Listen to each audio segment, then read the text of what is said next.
So, okay, well, look, I think it might be appropriate.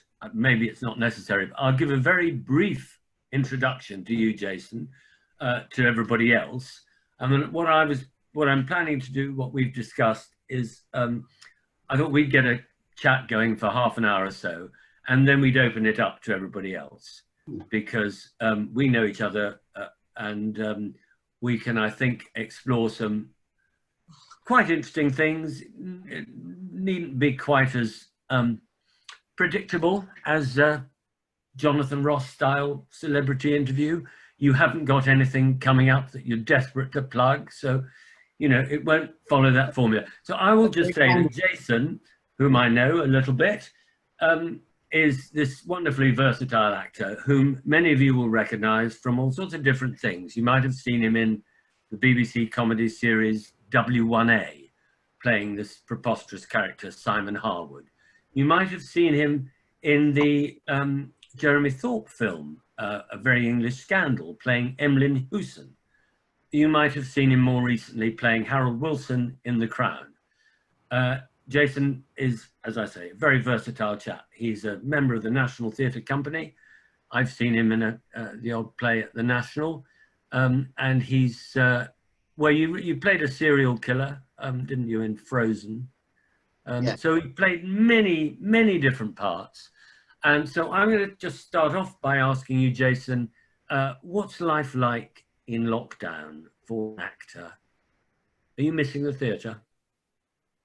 Yes, I mean, I'm missing the camaraderie of a film set and the banter on one level, and I'm missing the process. Yeah, I mean, I think if I can be grand enough to start off by quoting Picasso, you know, Picasso didn't feel that he was an artist. He just woke up every day wanting to paint, and you know, I think there is an element of that with us, that we're not able to do the thing that we love. So the process is it's not only the intellectual process, which I like, and research and exploring scripts and characters and stories, all those things. It's the actual doing of it. It's the actual pretending, the simple. So you end up overspilling into your life and pretending a lot with your children and sometimes with your wife, and not really ending up not really knowing who you are.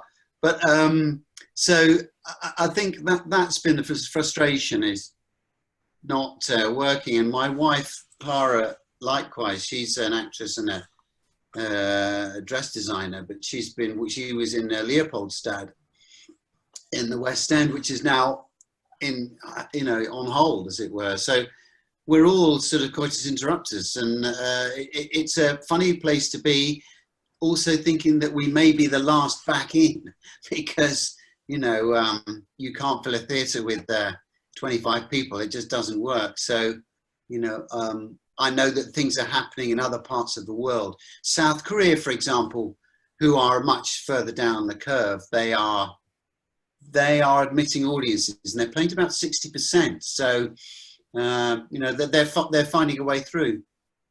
So yeah,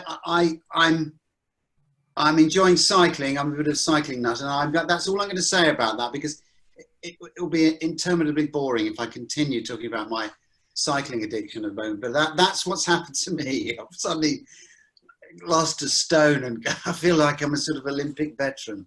But I have enjoyed that. And the homeschool, that as an antidote to homeschooling, I think actually they're both sort of, the horror of homeschooling has propelled me into this manic kind of furious physical exercise.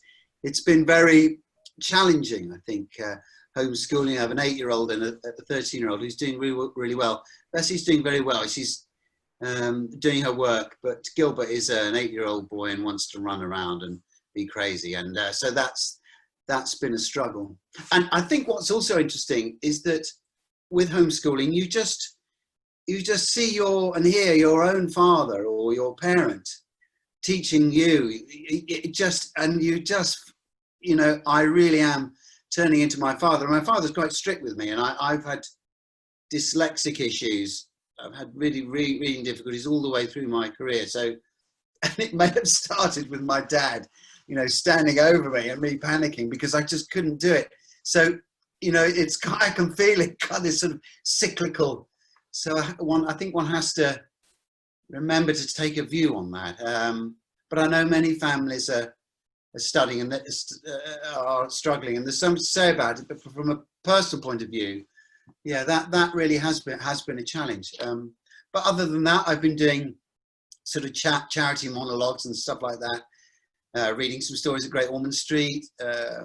That's been great. And so, yeah, and doing an audiobook. I've just said I'm dyslexic, so I have been doing an audiobook. So that is rewarding and extremely painful. You were telling me about that. It's a very, it wasn't it the Dennis Nielsen thing? Yeah, just not, of course, not wanting to plug anything, Rupert, but no, that's all right. You're, you know, at all. But no, just before lockdown, I finished 3-part drama with ITV called it's called Des, which is the name that he sort of called himself. Dennis Nielsen, the I think Britain's worst, most notorious serial killer. And David Tennant plays Dennis Nielsen, and I play Brian Masters, the author of Killing for Company, which is a seminal book, actually. I think there's been an explosion in true crime, but it goes surprisingly deep into psychology of that individual, but also the way that the public viewed his actions at the time and subsequently. So it's a fascinating book. So there's a drama about that, and I'm reading Killing for Company, but I'm doing the narration as Brian, and he's got a kind of sort of particular way of talking, and so it's interesting that one is kind of recreating the book in the voice of the author, which I think. So that's interesting, and then sort of dipping one's toe into the horror of Dennis Nielsen himself. So, you know, you're going from one character to another, and it's quite distressing, the material. So, yeah, so I suppose I'm keeping my oils wheeled, if I can use that there. I'm back into cycling. There you go. But yeah, I'm able to keep my brain going to some extent. Yeah, yeah. But you're not quite like Laurence Olivier. You don't have to be a sort of different character at every hour of the day, do you? Because I believe he used to get up and, you know, he would get up as something, and then he'd put his tweeds on and he would be the country squire for lunch when people came around to lunch, and then he'd be sort of Noel Coward later on, or something like that. I think that's for others to say, actually. I mean, my wife might say that I do sort of dress for different parts of the day. That's worrying. I mean, obviously I'm putting on cycling gear, and but I do probably change 2 or 3 times. And I mean, I think that probably is a bit of that's to do with being an actor and a throwback to all that Laurence Olivier stuff. But it's also probably about being a character actor. You know, I think without getting too deep about it, you know, we kind of character actors often find their identity in other people, or they find their direction, or they find their mojo in a way, or certainly their creative spirit is found often in other characters. You go to the character as opposed to bringing the character to you. And I'm certainly the former of those two, perhaps, but in television, sometimes you're required to be more of yourself. So, yeah, and I think that does spill over a little bit, without talking too much about it, in something as almost seemingly trivial as clothes. Yes, no, it's very interesting. Tell me about reading into. I know you know, like lots of actors, you do a hell of a lot of research. I think people would be interested to hear what you made of. Well, Harold Wilson is kind of, a lot of us grew up with Harold Wilson. I used to think I could imitate him. Then you know, then lots of us did. Well, to be perfectly frank and honest, you know, there was a Harold Wilson was the most imitated. I mean, I suppose Mike Yarwood did him. You don't do him in a very sort of impressionistic way. It's much more, you're inhabiting the person. But tell me what you sort of tell me a bit more about the research, getting into Wilson and his way of thinking. He's such a fascinating character because Yeah, he stepped down because he recognized he was getting Alzheimer's, didn't he? yeah. I mean, this is the pipe. I mean, this is Yeah. that's the pipe that I used really which I bought. So to get into character, this is pre the audition, because it's quite an extensive audition process. I mean, I wasn't just asked, and there were 7 of us actually auditioning for it.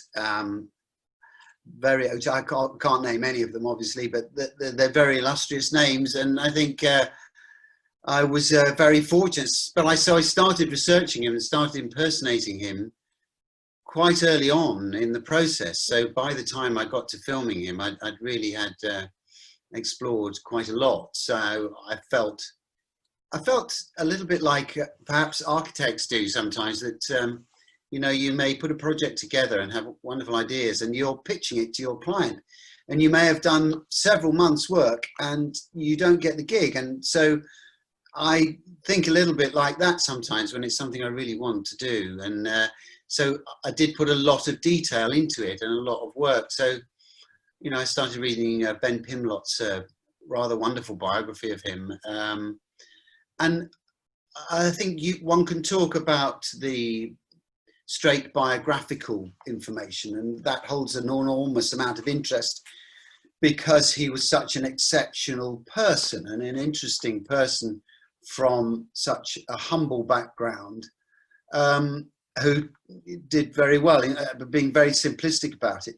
So there's all that stuff, and doing so well at university at Oxford, Jesus College in Oxford, getting such a wonderful degree, and often being the sharpest knife in the drawer in any room, particularly when he got into Parliament.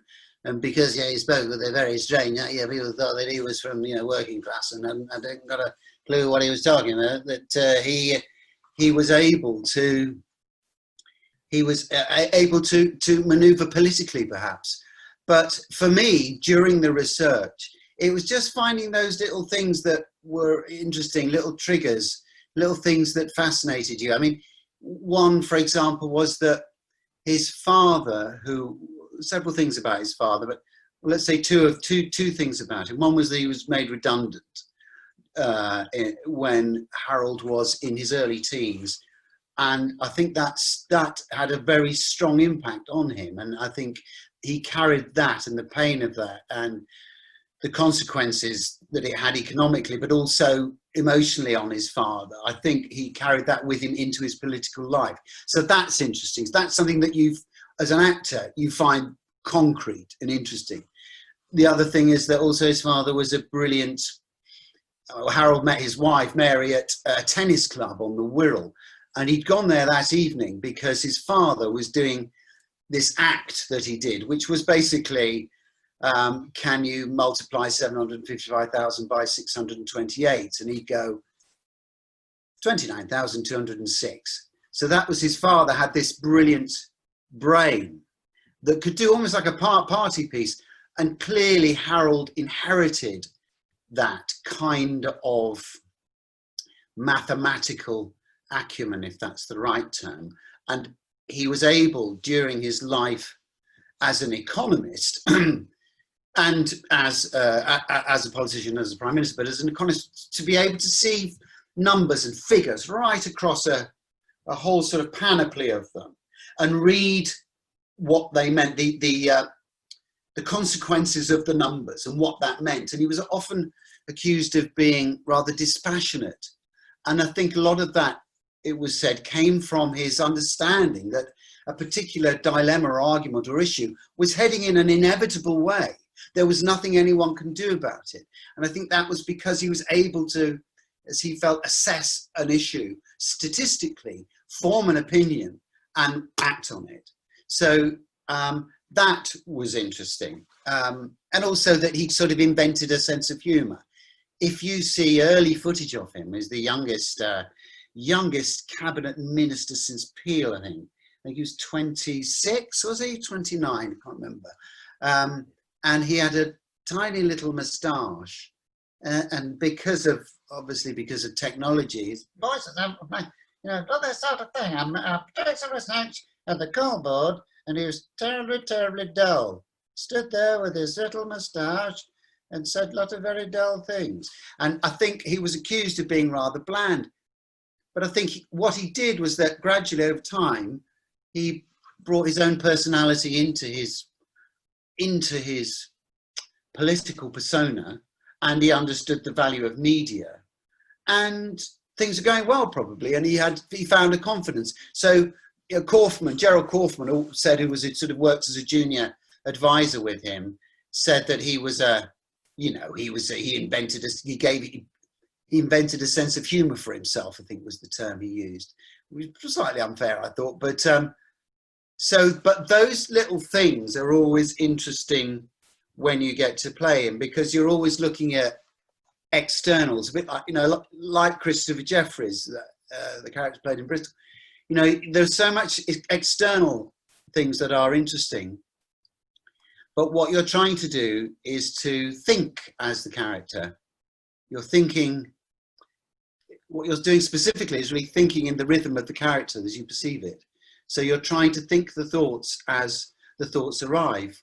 So you're doing two things. I think you're guiding your performance and listening to your other actors who give you, 50% of what you need, actually, as long as you're listening, because they shape your responses. But it's also to do with trying to have the tune. Each character and person, like you all do, has an internal tune. So if you can get it, understand the script and those sort of emotional triggers, and then lay yourself open when you're there to anything that can happen, I think you're in a good place. But going back to your original question, going through an audition process is pretty terrifying. So you've got to have something quite concrete to hold on to.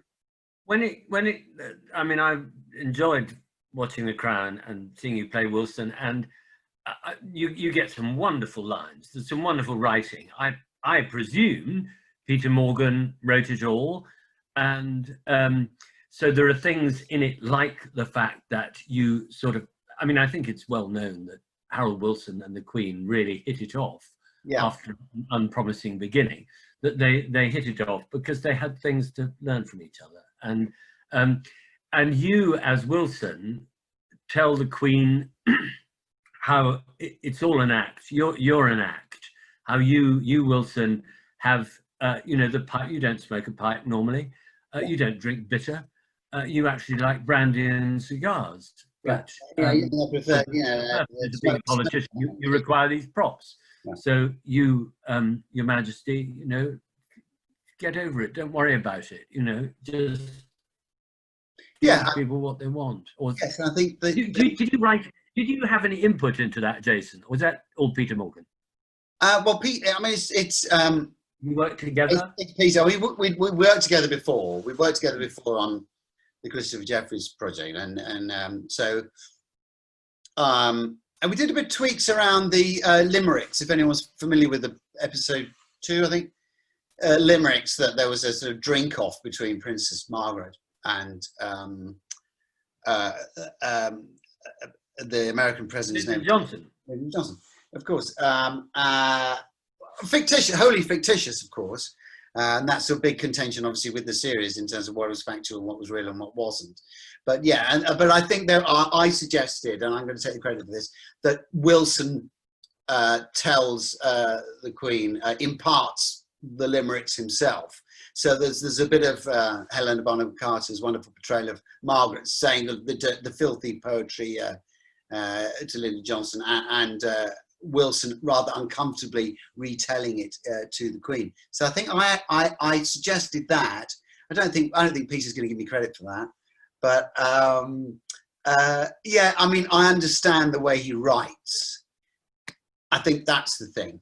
Quite organically, I understand. A much overused word, but I do organically understand how he writes and the way he puts contrast together. He's got a great sense of contrast, and characters butt up against each other and things happen, and he can write a bit like Line of Duty and Jed Mercurio's work, that you can write a line that turns the scene upside down. That is a wonderful gift. I think it's a great gift to be able to write scenes that go on for longer than 3 minutes. If I'm going, you know, just to be very sort of bald about it, you know, that you can really shape a scene as one can in the theatre, that you can do that very effectively on television is perhaps underused in this kind of day of fast editing and the visual language of television, which has come on apace since, you know, Play for Today, for example, which, you know, we're all familiar with, and that I watched as a teenager and fell in love with sort of, you know, acting and plays. They were shot very much like plays, whereas now it's more like film. But that doesn't mean that you can't have something that is complex and still in front of you on the screen. So Peter can occupy both the grandeur of something like The Crown, but also very great internal scenes that go on between characters. So yeah. So what I get is that there's quite a lot of flexibility and collaboration between you and the writer, in this case Peter Morgan. You've never worked with Mike Leigh, have you? Perhaps you have. Yeah, I have. Yeah. I did High Hopes. Which, oh right. Yeah. Yes. Yeah. Comes back to me slightly. High Hopes. Yes. Do you like that particularly? I mean, the improvisation type that he is, of course, famous for. That yes, I mean, actors and then they develop characters and dialogue kind of develops, and he's a sort of, I don't know. You tell me. He's a sort of super editor. He's a writer in part, but the actors get to write things. Have you written much yourself? No, not particularly. I've written some articles and columns along the way, but nothing. No, I'm sort of. I've got projects that I get other people to write, but I mean, I have a couple of characters in my head. Talking about improvising, then, you know, I do have a few characters that I improvise around the house, and sometimes on film sets, you know, I'll just slip into a sort of Pathé News thing while we're on mic, just to keep everybody amused. So I mean, things like that I'd like to develop, but no, I mean, Mike Leigh is his term is written and devised by Mike Leigh. Yeah, I mean, that was my first job really in front of camera, so it really did put its stamp on me. And some of the things that I've described as I created in Wilson, I got a lot from. It started all with Mike Leigh, and I'd love to work with him again, actually. But yes, I love improvising. I love the freedom that it has, and I've done the nativity films that I've done with Debbie Isaac. They're all improvised on camera. So what Mike Leigh does is that he asks you. He'll probably shoot me because you're not allowed to talk about his process. He's very protective of it, and in fact, while we were shooting, he had someone from the National Film Television School from Beaconsfield came and said, "Oh, hello, I'm Tony, and lovely to meet you. You're playing Wayne, aren't you?" "Yes." "So what did Mike get you to do?" "Oh, well, what you do is you go into it," and then Mike gave me this look like, you know, you must never divulge the technique, but it involves careful memory, really, of all the people that you've met, and we pick one, and then you develop it, and then you act that person in a room on their own, just, you know. So I love that. I mean, it's just great. I mean, it may not be everybody's cup of tea, but I just love pretending, and it's pretending and not performing in a way. So, and then it builds, and then you meet other characters. So this is away from the cameras. So I play this guy called Wayne who comes to London, and this is somebody that I'd met in hospital. I had a sort of minor operation while I was at drama school, and it meant that I had to be in hospital for a couple of weeks. So I met all these people, and so I met this one guy who'd come up from Byfleet in Surrey, and he was looking for his sister in the middle of London, and he was absolutely completely green and out of his depth, and we chose him, called him Wayne, and so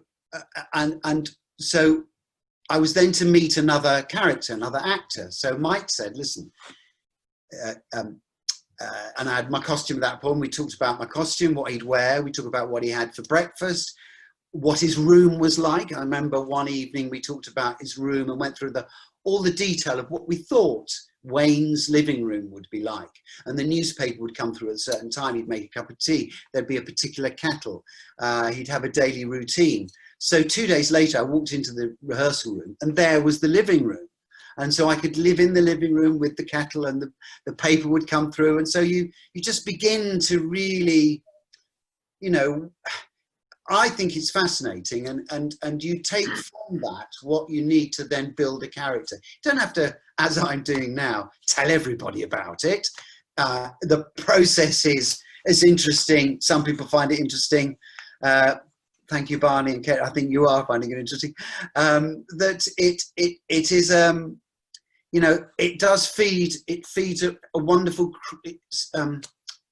It makes you very creatively very satisfied. And if it can then translate onto camera and most importantly, touch people's lives and really reflect the way we live or reflect people that we see or we know or wish we knew, you know, then that's a wonderful thing.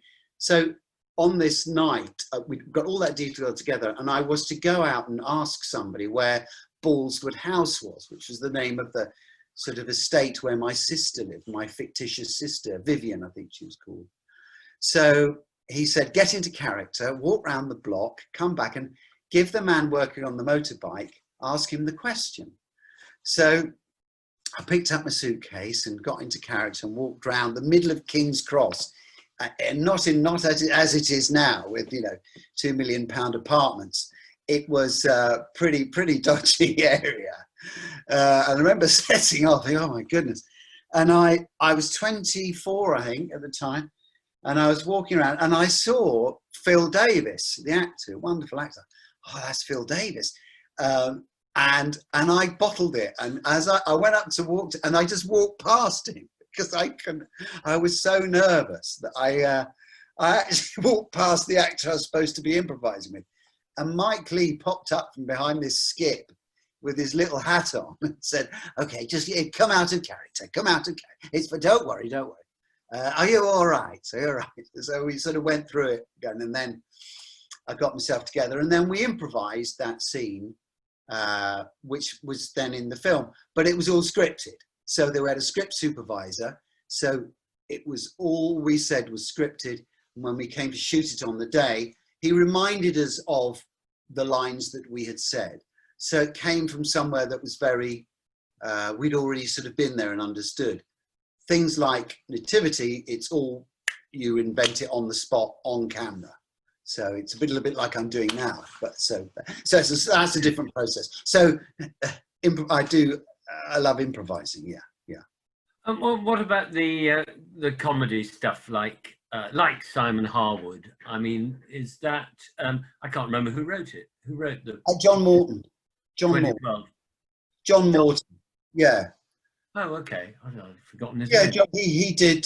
He's done all sorts of People Like Us, and he's 2012, and he's a satirist. I mean, Mark. I've done loads of. I did loads of comedy on stage, lots of farces and modern stuff, and you know, over the years. I haven't done it so much recently, but yeah, in my early career, I did all sorts of comedies, and I loved it. You know, the sort of straight comedy.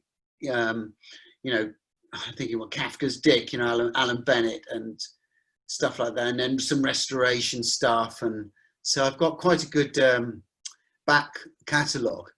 But what marks out John Morton's work, for those who are familiar, you know, it's the satire on the BBC, which I'm sure many of you have seen.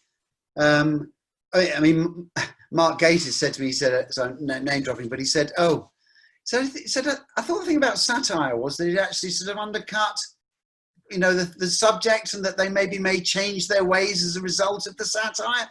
But I think BBC have just carried on.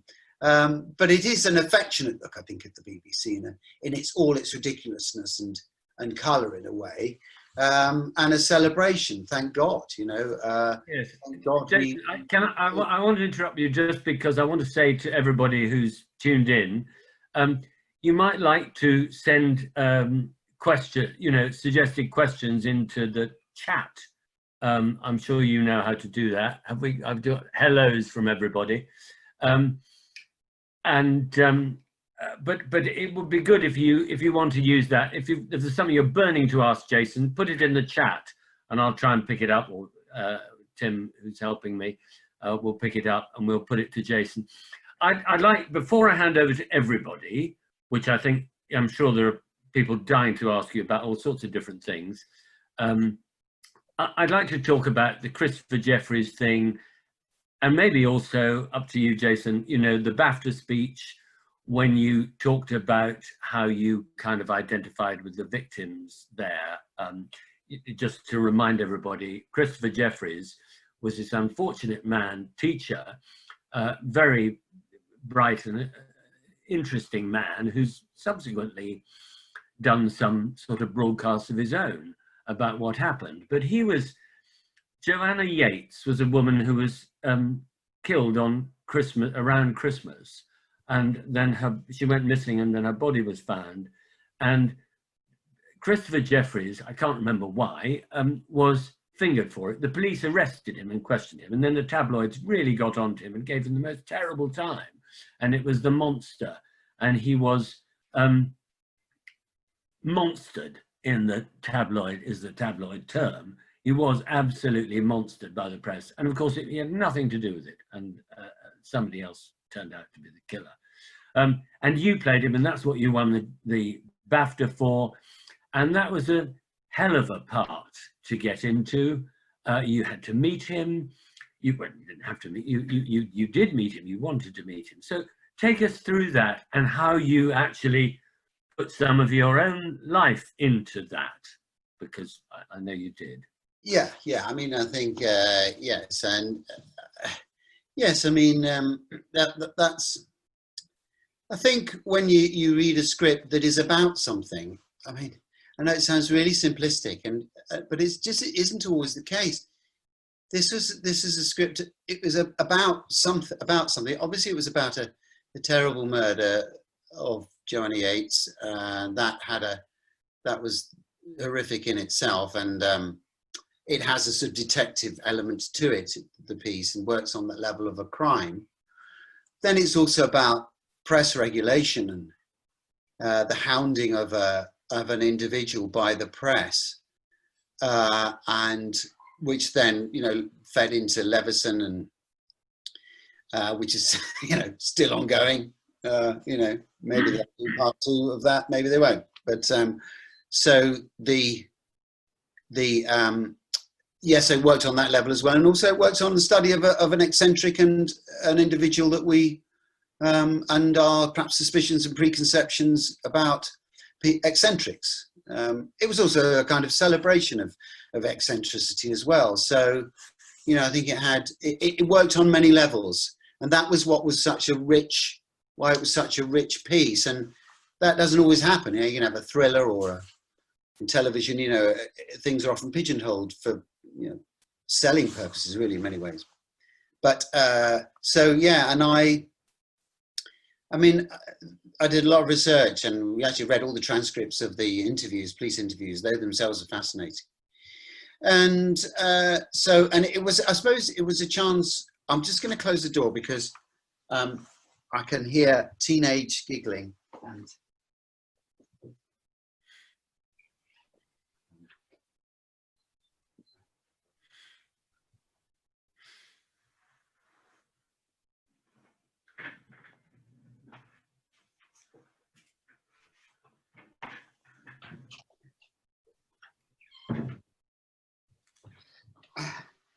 yeah, sorry about that. The washing machine was bleeping, and my 13-year-old was just starting to play Minecraft with her friends, which it results in hysteria.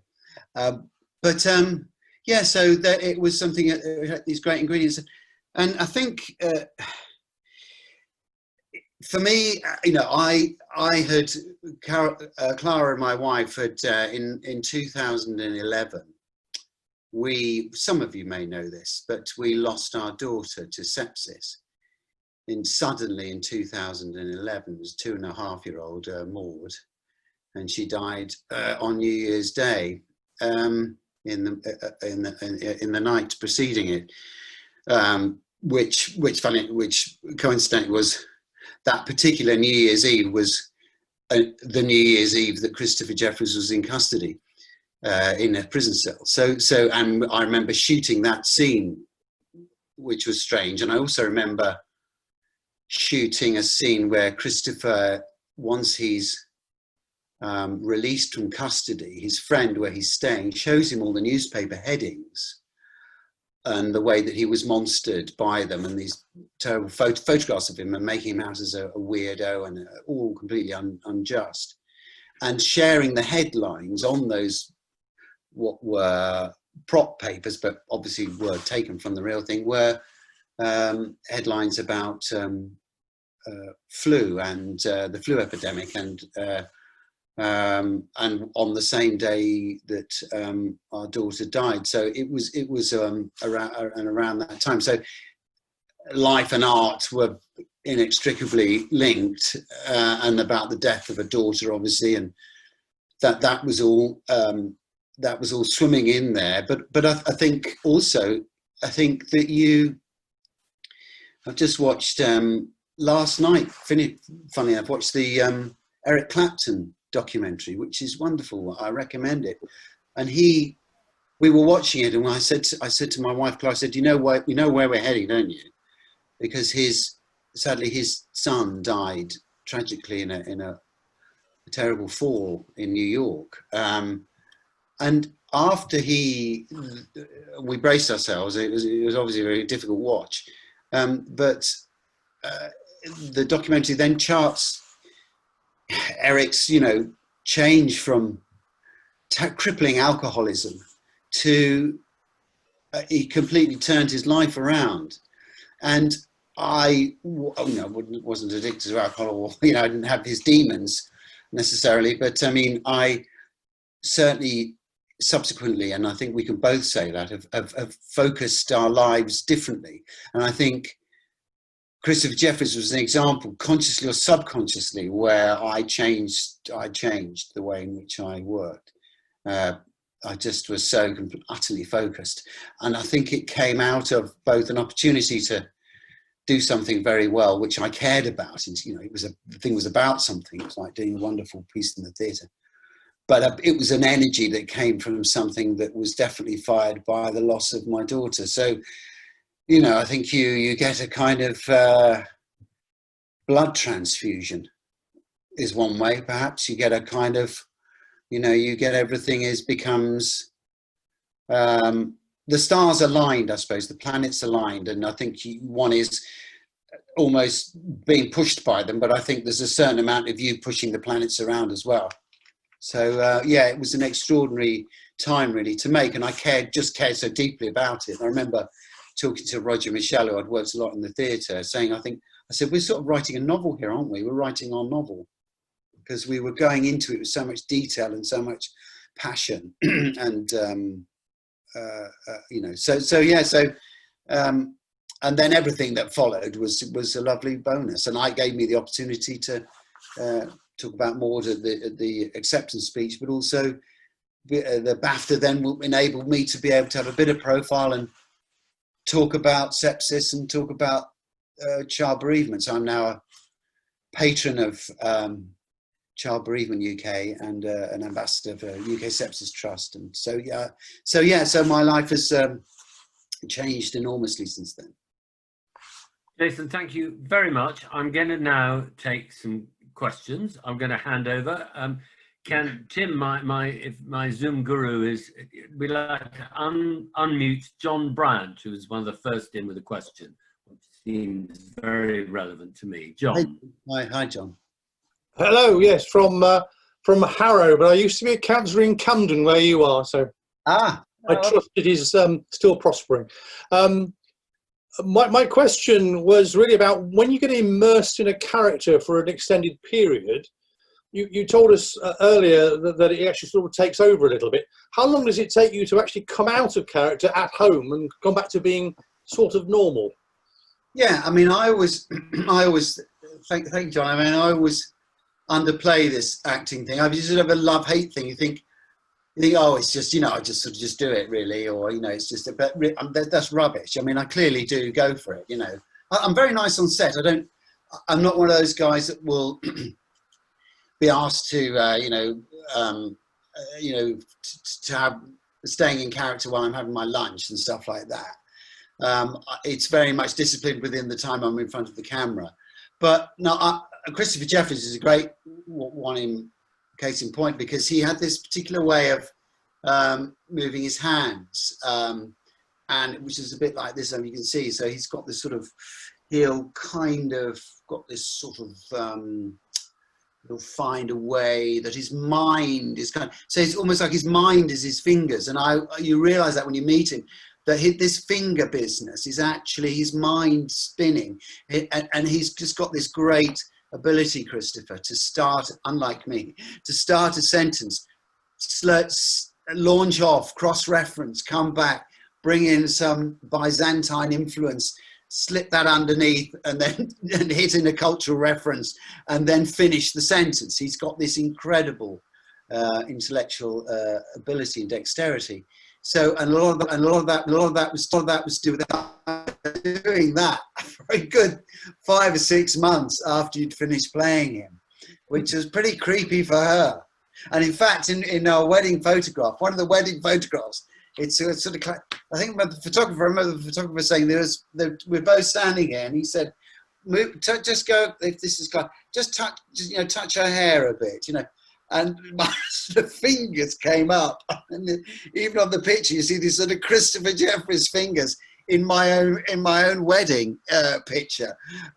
This is rather, which I think really fully answers your question, John. But I mean, and also at the time I had, I was saying earlier on to Rupert, I'd shaved with Christopher Jefferies. We had 2 looks. So when he's pre being arrested, he had this sort of rather incredible comb over. And then after, one of his friends said, "Don't you think you should maybe, get rid of the hair?" And he said, "Well, what do you mean, what hair?" And so he had it sort of cut very short, and it was dyed red. So when we shot the film, I had very short, and I'm bald now, but I mean, it was even balder. So this was all shaved, and it was red hair, short. And then you put the grey wig on for the grey scenes, take it off again, and sometimes do it 3 or 4 times a day. So again, in the wedding photographs, I've got this sort of skinhead, red hair. So it was rather fixed in time now on my own wedding, as this image of several of my parts. So yeah, my life in art. Thank you. Thank you, John. Next question. Next question was from Jonathan Fryer. Jonathan, let's have your question. Brian Masters, the biographer who you're playing in the new series, has an extraordinary career writing 2 different strands about duchesses and serial killers, yet managed in his private life to get on very good friendly terms, whether it was the Duchess of Devonshire or Dennis Nielsen. As playing the character, are you able to feel empathy or that sort of link with Nielsen? Gosh, that's such a good question, Jonathan. And it goes to the hub of it, doesn't it? I mean, Brian is an incredibly capable person. He's a very charismatic person. He's got, he's from the Old Kent Road, and yet he's partly reinvented himself, and so I think he spans class, and he has different parts of many different people in himself, and I think he can go to understand people of different worlds well, and he writes very well about them, and I think that having done the drama and played him and been empathetic towards Nielsen, and trying to comprehend, which Brian always talks about not understanding necessarily why Nielsen has done these things, but to comprehend.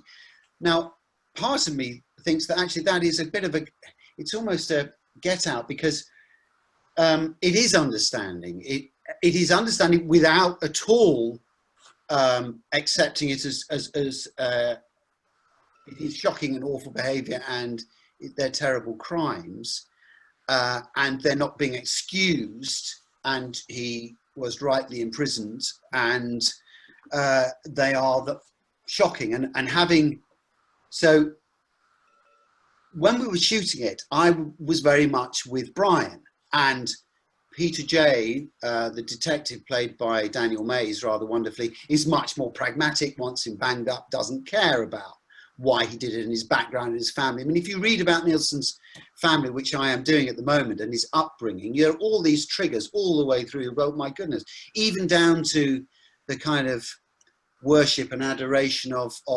corpses. And, you know, he would paint himself to make himself look like a corpse, and look at his own reflection in the mirror with the dead body next to him on the bed. I mean, there's, and this is beyond, and then this is as well as the dissection chapter of the book. So I am very sympathetic towards understanding criminals, and I've done a bit of work at Grendon Prison with Professor David Wilson, and there's a unit up there which deals with serious criminals, repeat offenders and paedophiles, and I went along to a dinner with them, with them around the time that I played a serial killer in Frozen, which Rupert came to see, and that was why my connection. But to answer your question, Jonathan, now I'm reading it, I absolutely hate him. I've all that, it's, you know, and I don't, and I will change, but actually when you're confronted with the horror of the acts and also the narcissism, I think it's the narcissism, the self-aggrandizement, and is shocking, and the delusion is terribly shocking to read. So, you know, one jolts oneself all the time, but I'm never not going to have the opinion that, you know, criminals need to be rehabilitated. Absolutely, they also need to be imprisoned, but there has to be part of the criminal justice system has to be, and the penal system has to do with rehabilitation, in my view. But reading this book is really testing that opinion. Yeah. Thank you. Next up, we've got Barney and Kate. I suspect you know Jason. Have you met? No, sadly. Barney. I can see. I put this big massive light on so you can see me, and I'm getting I can see my own face going red. Hello. Yes. Two questions. Hello, Jason. It's two questions really. One is, what's been your favourite role to date, and what role would you love to play, either on screen or stage? Well, I mean, I enjoyed Christopher Jefferies for the reasons that I said. I mean, to do with, you know, job satisfaction and artistic satisfaction and doing one's craft and all those other things that I talked about. But I enjoyed playing, did an improvised film called Confetti with Debbie Isett about played a very camp wedding planner, and I think there was a certain amount of freedom in that, in the character who would say anything, and was amusing, I think, and in the process. So, you know, you weren't learning lines, you know, you were, so that was a very freeing, kind of experience. I mean, so I enjoyed that. I love Simon Harwood in W1A, although the method of making it, the process of making it is very painful. It works, without talking too much about it, it's flat and fast. There's not a lot of acting going on, really. You hit it flat and fast, the writing is brilliant, and you just don't get in the way of it, unless you're, you know, well, Hugh's brilliant, because you'll see that Hugh just uses one, he'll just lean on the humour once or twice in the scene. The rest of the time, it's very flat and straight. So I enjoyed doing that. But I mean, it's funny, I've been thinking recently about a lot of the monologues that people are doing online, on Zoom and stuff during this period. And it reminds me a lot of the early plays that I did when I was young, you know, in the Soho Poly Theatre, because I did all sorts of fringe stuff when I started in the Old Red Lion, and you know, new plays and at the Royal Court, and about life, you know, people's lives and struggles, and from humble backgrounds and difficult upbringings, and all those sorts of characters that you know, when you're young, you really love playing, you know, and you're looking at the kind of, you know, the what's happening with, you know, I Can't Breathe, and you know, it reminds me a little bit of that, and about how I would have been out there with them as well at that, and would have loved to have relished using that energy in my work. So I kind of really enjoyed all that, thinking about all that early stuff. But you know, I'm lucky, you know, even, you know, Gavin in Trolleyed, which I played for 7 series, is a hapless supermarket manager. You know, it's fun.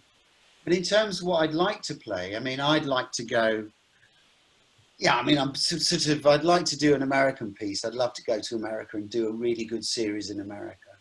Just for this, because it's another world, it's a challenge, it's another world, and if it's a quality, like I'm friends with I'm very envious of, you know, Martin Freeman, who I've known for years. He was quite envious of me playing Harold Wilson, I think. He didn't really say it, but I think he was. I think it's the only time. But I was very envious of him of going over and doing something like Fargo TV series, which I think is, you know, great. Chernobyl, I thought was wonderful. Succession, something like that would be wonderful. But in terms of sort of classical pieces, yeah, I think I'd like to play Iago. There you go, I've said it. Lovely, thank you so much. Yeah. Okay, anybody else? I mean, why don't we have a free-for-all? Anybody, you know, oh, well, just wave. Keith has waved. Keith. Tim, can you unmute? Yes, Keith? hello. Am I being heard? Yes? Yeah, hello, Keith. Yes, hello, Jason. Forgive me, I joined the discussion late, so I don't want to go over old ground. Have you already talked to us about the making of W1A? You've touched on it briefly in the last answer, but have we already done that or not? No, actually, no, we hadn't really talked too much about it. Well, I have a question in that case, which is, it always gave the impression of being almost ad lib. Now, I know enough about program making to know it wouldn't have been just ad lib, but to what extent was it precisely scripted?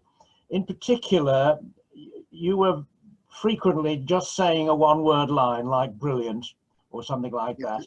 Was all that precisely scripted, or was any of it left, as it were, to the actor to respond to what the situation was? Thanks for your question, Keith. It's all, every ugh, yes, no, brilliant, oh crap. It's all scripted. So everything is scripted, so we would arrive in the morning at Pinewood Studios. So we would shoot the interior scenes on studio and on a set, and then we'd shoot the stuff at New Broadcasting House on corridors and foyers and in lifts, etc., and atrium. But we would arrive at Pinewood, and then we'd start in the makeup chair as a group in those meeting scenes, going through the lines.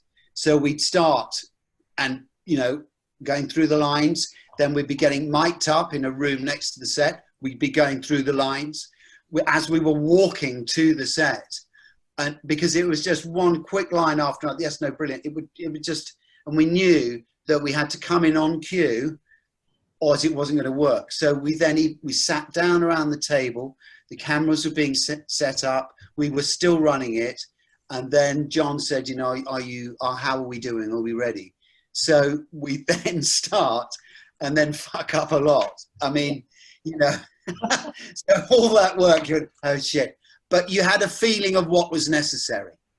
You had a feeling of, and there, more often than not, 2 or 3 times, you'd go around, do the whole scene perfectly. And you knew that that was where you wanted to head. And John was, you could see John at the monitor, he just knew exactly what he wanted. I think we all felt a certain amount of pressure to please John because we knew it was so good. We knew how it worked and we knew the mechanism that was needed. And a lot of it was to stay out of the way, as I was saying earlier on to Barney and Kate, that, you know, you had to kind of just stay out of the way of the writing, because that was the thing that worked. Flat and fast, you had to hit it. But it was very difficult. Was it shot multi-camera then? No, we often had two cameras, one at each end of the table, and one might go round the pick up the singles, as we call them, as you go round the table. Yeah. No, and you know, we'd all mess up. I mean, I think most of my lines started, listen, you guys are going to know how you want to feel about this, but, or yes, no, brilliant. And he said, no, I put in a yes, no, yes, brilliant. And it was just a yes, no, brilliant.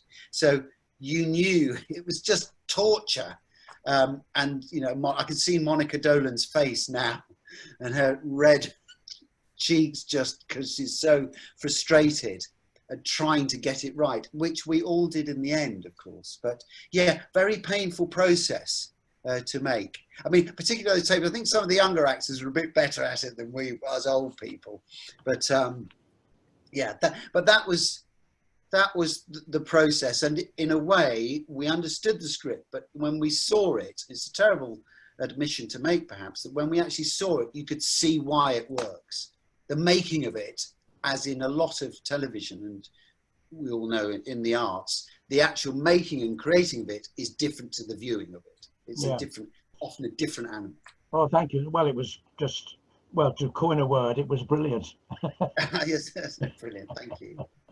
Thank you. Jason, I've got, before anybody else comes in, I've just got a question which will interest all our members, because the National Liberal Club, as I've mentioned to you, as you know, featured in The Crown.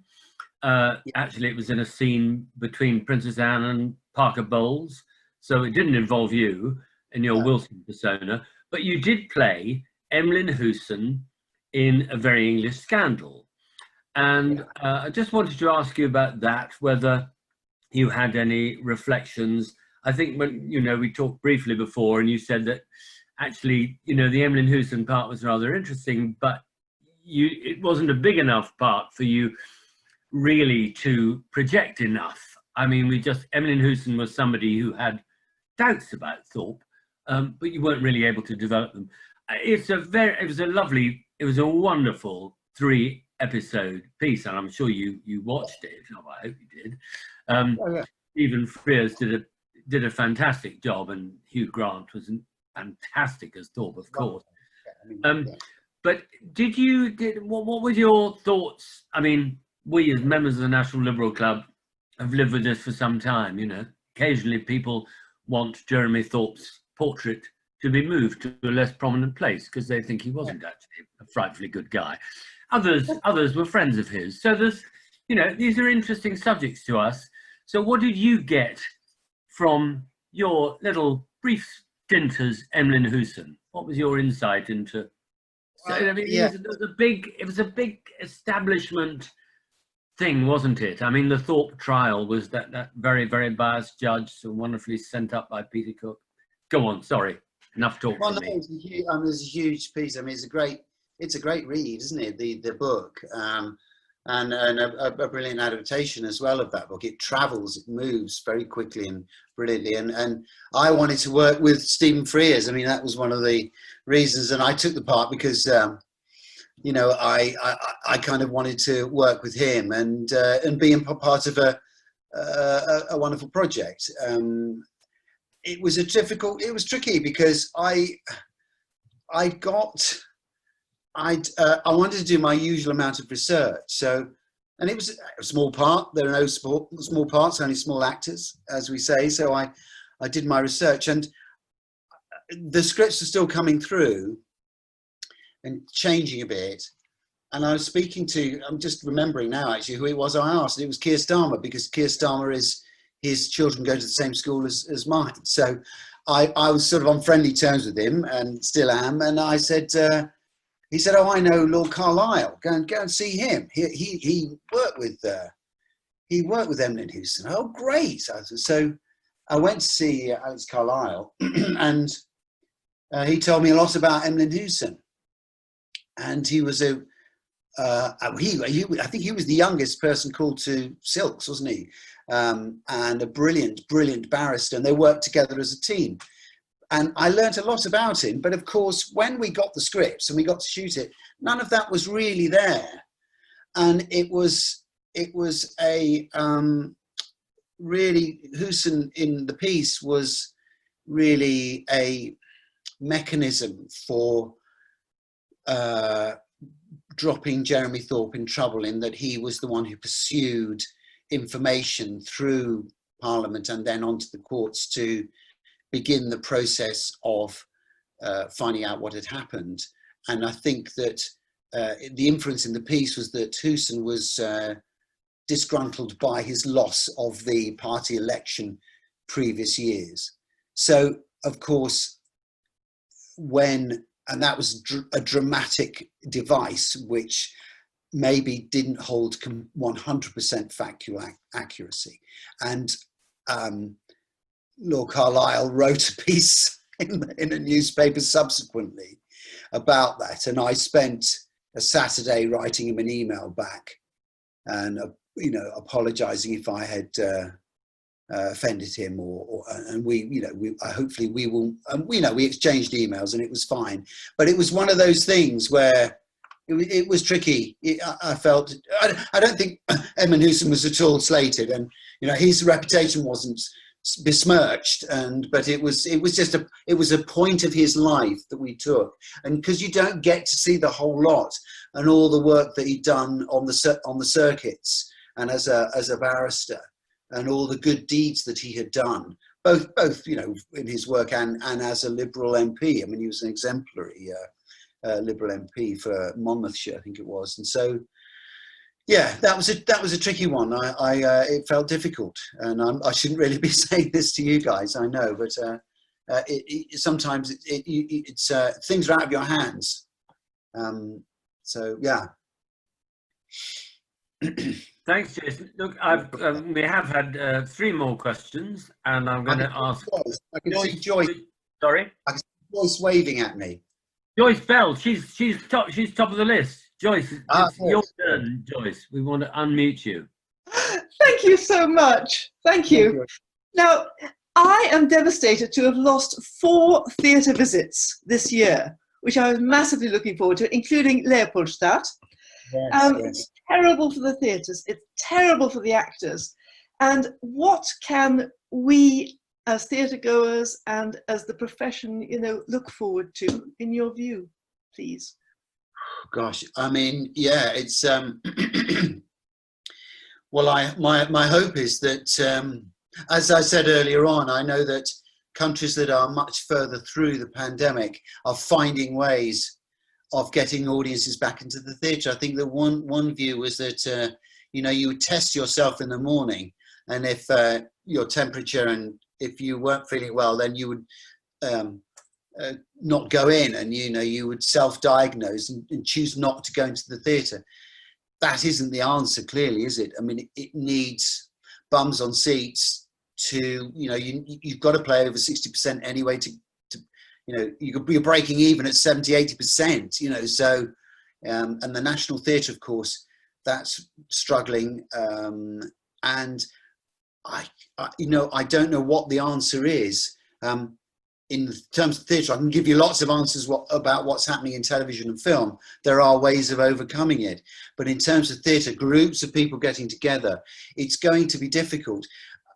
I hope perhaps that or there'll be more performances perhaps, and smaller audiences, more performances even, although that is difficult. But the whole idea of this shared experience between 2 groups of people, which is what theatre is, and this incredible feeling of togetherness and reflecting life and art off each other in a live space, has to be protected and has to be nurtured and got through this. I mean, I've done sort of a couple of monologues for the Actors Benevolent Fund, for example, helping individual actors, particularly younger actors with families, get through the pandemic financially. But the actual future of the genre itself, it's going to be difficult. I think it's just going to have to be time, Joyce. I just think that when the pandemic leaves us, then that will be the time when it steps forward again, and we just hope that we can hang on to as many playhouses as possible. I wish it was more. No, well, and we have more questions. I'll say one more thing about that. That, you know, Leopoldstadt is, they are hoping to start again. So with the cast, and that it's on hold, like a lot of productions. They've just put them on hold. They can't start doing another play, for example. The set's there on stage. We just hope it'll keep going. Okay, so the next question comes from Kate Birch. Can we unmute Kate, Tim? Rupert, I've sent you her question by chat because she's got a you very have? poor connection. All right, well, we've unmuted her, but I'll tell you. Kate wanted to ask, simply, she said she'd seen The Audience, the play by Peter Morgan, and the interplay between Wilson and the Queen was among the best parts. And she was disappointed that there wasn't more of that in The Crown, and wondered whether there were scenes you shot that weren't used. Yeah, I mean, there were, I think it goes for the whole of The Crown and all of the characters, perhaps. And there's lots of material written, lots and lots of material written. And yeah, and some of it stuff that you've wanted to be in from previous drafts doesn't make it. Stuff that you've shot doesn't make it. But that you tend to overshoot. You know, you'll overshoot and have more stuff than you need, and then cut it down. And so, yeah, I mean, my view on I didn't see The Audience. I caught up on it. I watched the live showing of that, but that was a very different animal to The Crown. And I think, and it's in a way, it's talking about the previous question. It was a much more theatrical look at it, and I think Wilson's sense of humour and probably came across was more suited to the theatre, perhaps. And I think that was perhaps the focus of that more. But yeah, I think when I auditioned for the part, we did a lot of the scenes that were in The Audience, just to sort of get us in before the script was written. But when the script was written, you saw that it was very much a different animal, and it works in a different way. If you think about the first episode of The Crown, it's from the point of view of Her Majesty, imagining that Wilson has been tapped by communist Russia, and her fear is that he has been, you know, he's some kind of demon of the Soviet Socialist Republic. So that was the view from Peter Morgan's view in terms of the television. So yeah, so it was changed. I mean, I think I missed one about the lunar landings. I had a lovely speech about talking about political expediency and how Nixon had missed a trick, and but that, you know, that there were many scenes that went, unfortunately, for all of us. I must say that there was one thing from The Crown that was amazingly made a big impression on me. It was very emotional. Was the Aberfan, which, I mean, it's a real event. So whether you've watched The Crown or not, it was something in which both the Queen and Wilson went separately to Aberfan, and they were clearly hugely affected by it in slightly different ways. And there was a way in which Wilson was sort of the Queen's conscience. I wonder, some reflection from you on that, because I just thought that was one of the most emotionally powerful bits in The Crown. I think it's an amazing piece of writing and filmmaking, actually, from Ben Caron, the director. I mean, it was arduous to shoot, and it was obviously very difficult for me. I mean, I remember going and shooting the scene where Wilson went down straight away. he nicked the royal plane and flew down straight away and went to meet people, went straight to have a van.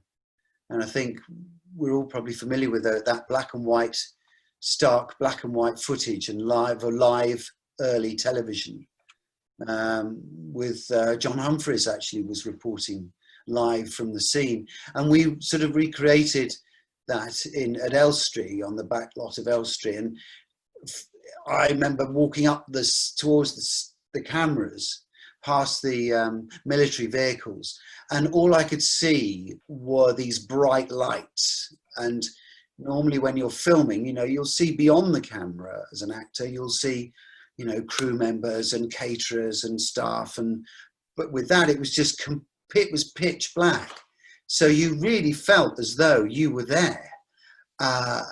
So it was very hard to shoot, and they'd all prepared it. And so us actors who came into it, it was like a little performance that they gave us, because they'd done their homework and they'd shot it so that when the camera was on us, we were very much felt like we were there.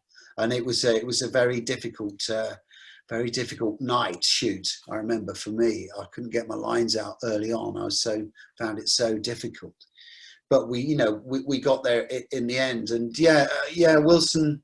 Yes, in the episode, Wilson is her conscious. Well, it was an echo again, obviously, of Tony Blair's counselling of Her Majesty during the time of the death of Princess Diana. You know, that he reminded her that, you know, that the populace wanted something, a slightly different response. You know, and it's interesting that Wilson was a royalist. You know, it's interesting that he was, I'm going to say despite his politics, but he was a royalist. So he had almost this Boy Scout thing, which he was a Boy Scout. I promised to do my duty to God and the Queen. And I think that stayed with him into his adult life. So, you know, he had this wonderful relationship with her. Do you think it was always there? He was always a royalist, even before he met her? Yeah, absolutely. Yeah. I mean, I think he was, yeah. Despite his politics, I think he was a royalist. And, you know, they both had a mutual, it was the misuse of privilege that offended him, and which equally offends her, I believe. It's the misuse of privilege. I mean, where do we start at the moment? But I mean, you know, it's very interesting. Yeah, I know. But they understood that. They both understood. Well, speaking for Harold Wilson, and I did a lot. I met, you know, Lord Donahue, Bernard Donahue, gave me loads and loads of wonderful details about Harold, and he was hugely entertaining while he was telling me these things. I mean, I think he once said a junior politician was having problems on one issue, and Wilson said, well, you know, if you can't ride three horses at the same time, you shouldn't join the circus. So, which I thought was just brilliant. I mean, you know, so stuff like that. He told me stuff about Boris Johnson as well, which I'm not going to tell you. All right. I mean, so before we get into a rant against the present government, which is an absolute shower, I think we can all agree. Charles Welshman has a question.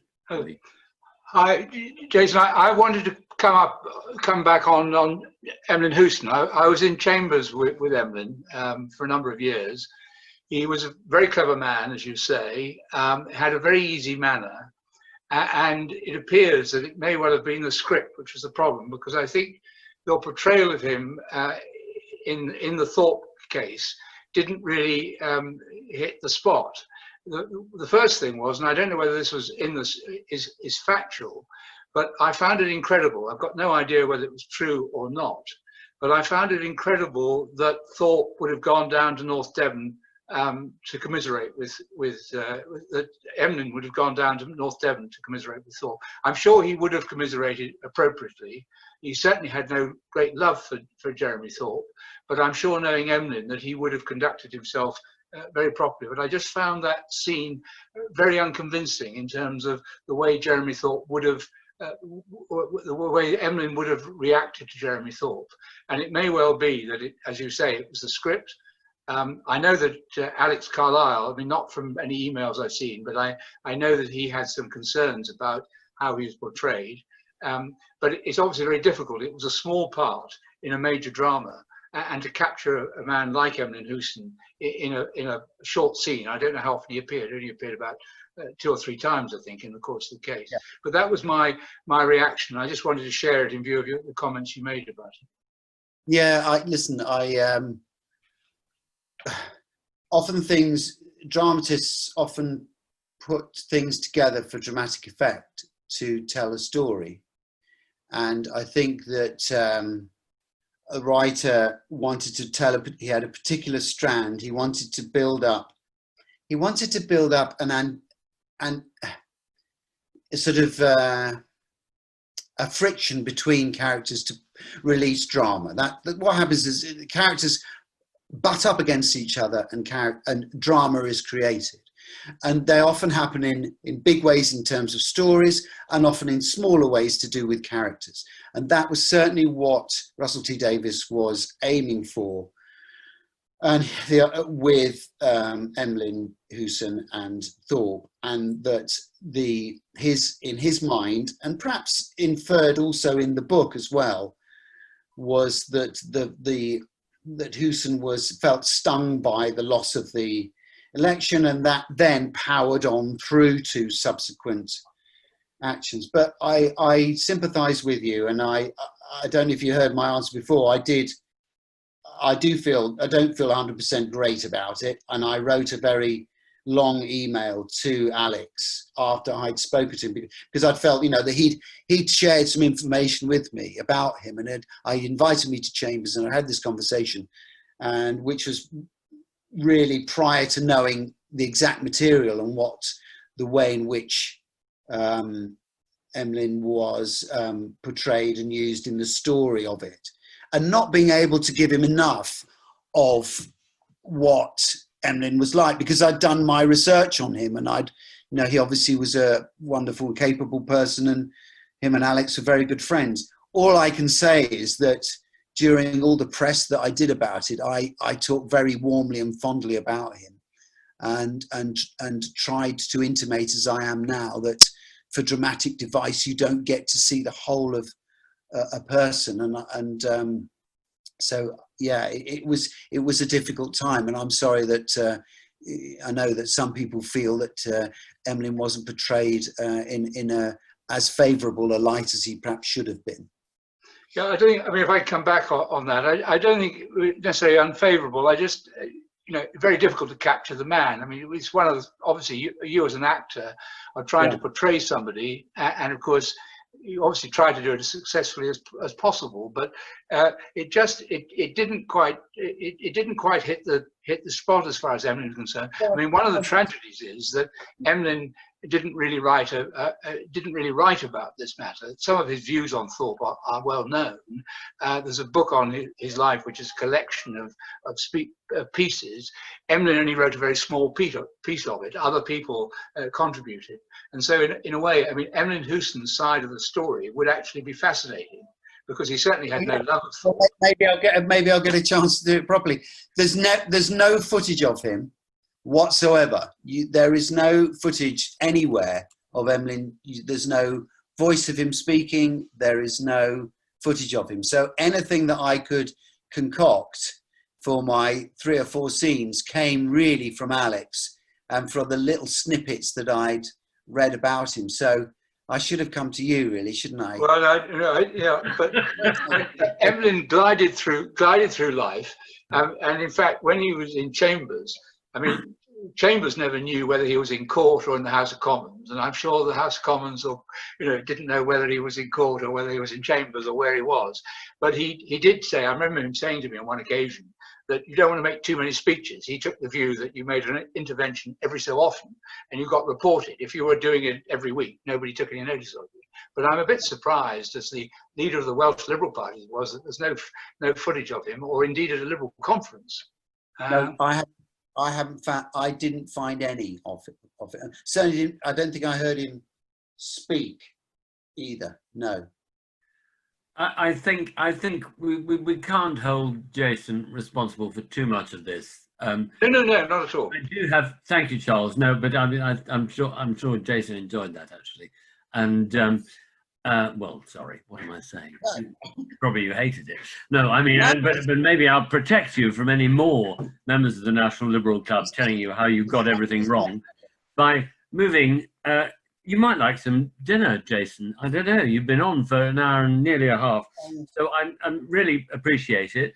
And I do have one question from Tim McNally, who's the Vice Chairman of the National Liberal Club, and I would like to associate myself with this question. And the question is, when will you be joining the National Liberal Club? But I can add to that I don't think you should until you've had until you've been my guest, which you will be. Yes. So so I think on that note, I'd like to say, you know, just a big thank you from all of us who are on this Zoom call. Jason, it's been a real pleasure and wonderful to hear from an actor who is so involved in the subject, who is not just an actor, but somebody who does his research, gets into the part, lives it. There's a lot going on there. Thanks a lot, Jason. Well, thank you for letting me share all that, and it's lovely to meet you all. Thank you for listening. If I hope you don't mind. I have a feeling you won't. We've recorded some of this, and we'd like to put probably an extract on the website just to, you know, show life goes on here. Eventually. So thanks again. Yes. Love to Clara, and we'll be in touch. Yes, lovely. Bye, everyone. Thank you from everybody. Lots of enthusiastic waving. Bye-bye. Bye, Bye, Jason. bye, everyone. Bye. Thank you, Jason. Bye-bye.